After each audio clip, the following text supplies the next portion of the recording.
dahil maulan, malabas ang cracks. Kaya lamang ay kahit na maraming cracks pagka tag-ulan, ay hindi rin tayo basta-basta agad bibili ng crabs, dahil ang sabi ng matatanda, ang crabs daw ay mataba lamang kung kabilugan ng buwan.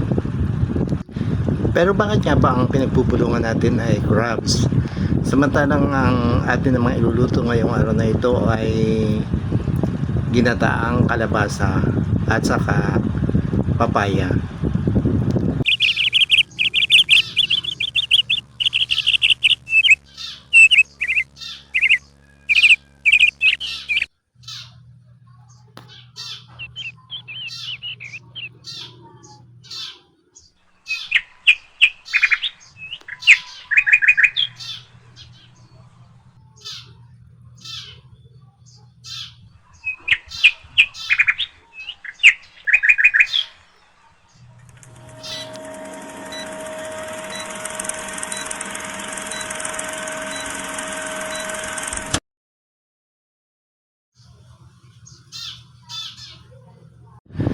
Kung sa damit po, yung ginataang papaya at kalabasa ay kumbagay walang kahali-halina, walang kakinang-kinang, walang pang-akit. Kaya siguro ay ang lulutuin natin ngayon ay lalagyan natin ng twist. Sasamahan natin ng blue crabs. Ito po ang ating gagataang kalabasa at papaya. Sabi po nung ating binilhan ng kalabasa, yan daw po ay yung kalabasang maligat. Minsan nga lamang po ay hindi rin naman 100% na nagsasabi ng totoo ang magtitinda. Yun nga pong hindi tayo dapat magtanong ng kung masarap ang tinda ng isang magtitinda ng kakanin, dahil siyempre siya ang nagtitinda, ay di sabihin ay opo, napakasarap kahit hindi totoo. Ito po yung gagamitin nating alimasag. Tinignan ko na po ito at matataba. Ganito po ang pagkilatis. Kung paano ba talaga malalaman na mataba ang alimasag, atin pong pipindutin yung magkabilang tabi, yung gapong kinakakabitan ng sipit. Pagkatapos ay atin din pong pipindutin yung gitna, at kung matigas edi mataba yun. Pagkatapos ay atin din pong bibintawin, at pag mabigat mataba po yun. So atin pong nilinis ng maigi yung alimasag, at pagkatapos ay atin lagyan ng asin. At pagkatapos ngayon ay atin na pong hahalbusan gamit ang unang piga ng niyog. At syempre, para madaling bumulak, ay kailangang takpan natin ang kaserola. Medyo kailangan po natin ng konting hintay sa pagbulak ng ating nilulutong alimasag. Pagkatapos po nating mahango ang ating alimasag na pulang-pula na sa kahihiyan, ay tayo po ay magpapainitan ng mantika sa ating paboritong kawali. Ito pa rin po yung kawali na mahigit ng 40 taong kong ginagamit. Ay talagang hanggang ngayon ay paborito ko pa rin eh. Kahit na iba't ibang kawali na ipinalit dito, ay ito pa rin ang aking ginagamit. Atin na po ngayong isasangkot siya ang ating bawang. Pagkatapos po ay isusunod na natin ang sibuyas hanggang sa ito ay maging transparent.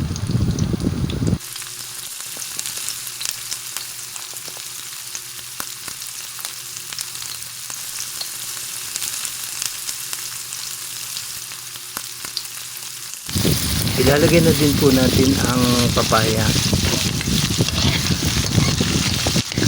Hahaluin natin para hindi gaanong masunog yung sibuyas at bawang.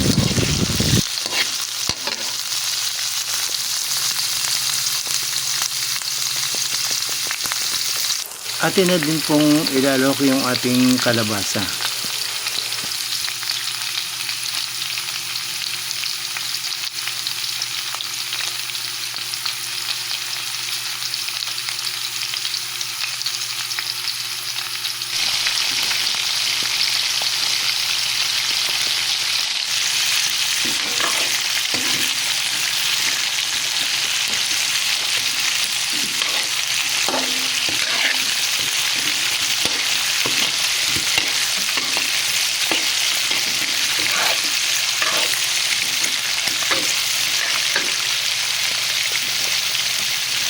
Lagyan na po natin ngayon ng patis.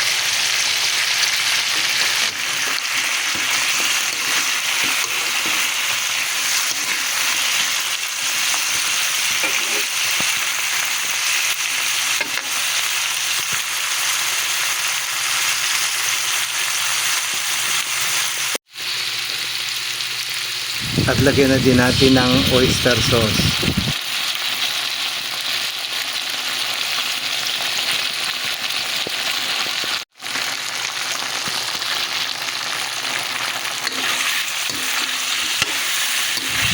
Pasensya na po kayo at malog ang ating camera. Alam niyo na, taglindol. Nakakatakot nga po at baka maraming itlog ang maging bugo. Nilagyan na din po natin iyan ng tubig para lumambot ang ating papaya.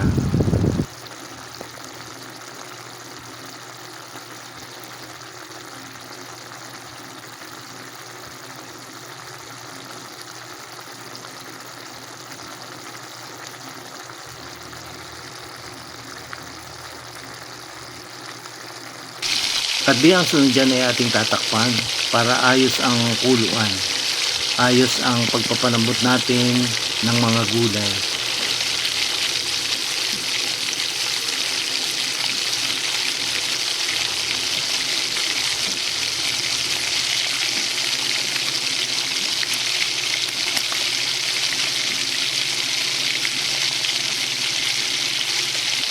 Lagyan na din po natin ng dinurog na paminta.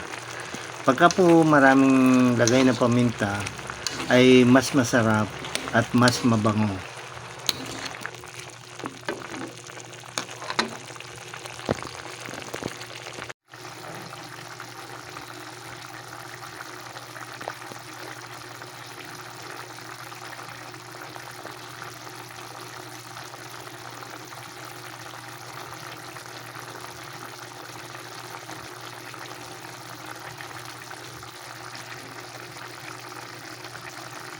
Atin pong ikakamada na ngayon ang ating mga blue crabs.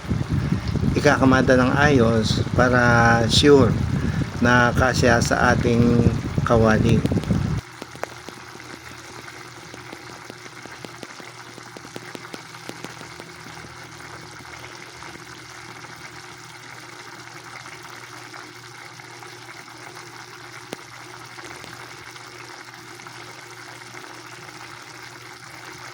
Pagkatapos ay ilalagay na din po natin ang ating mga biniak na bilog na talong.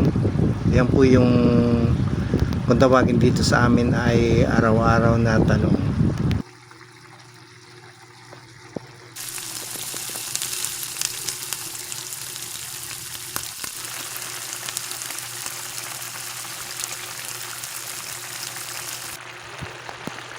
Panahon na po para ilagay natin ngayon ang ating kakanggata.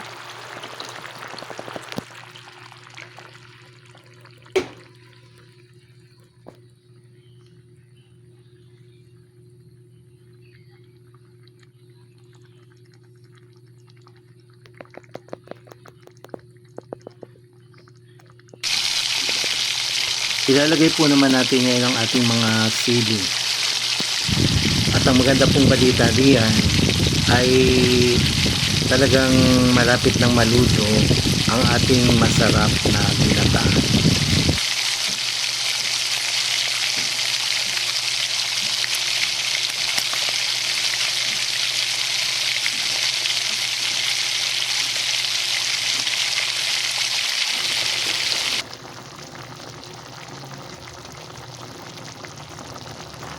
Dadagdagan po natin ng tubig para siguradong luto ang ating blue crabs.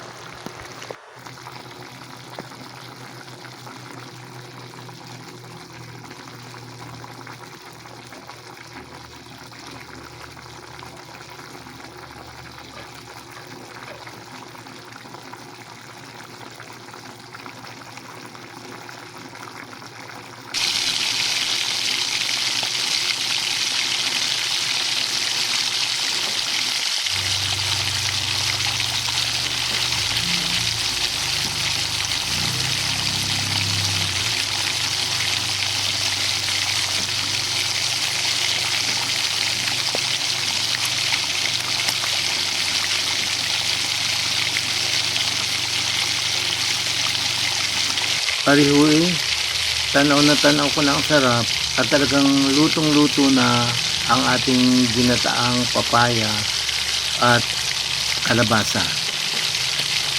Atin lamang patuloy na pinakukuluan para medyo malapot ng kaunti ang sabaw at nang masarap tingnan.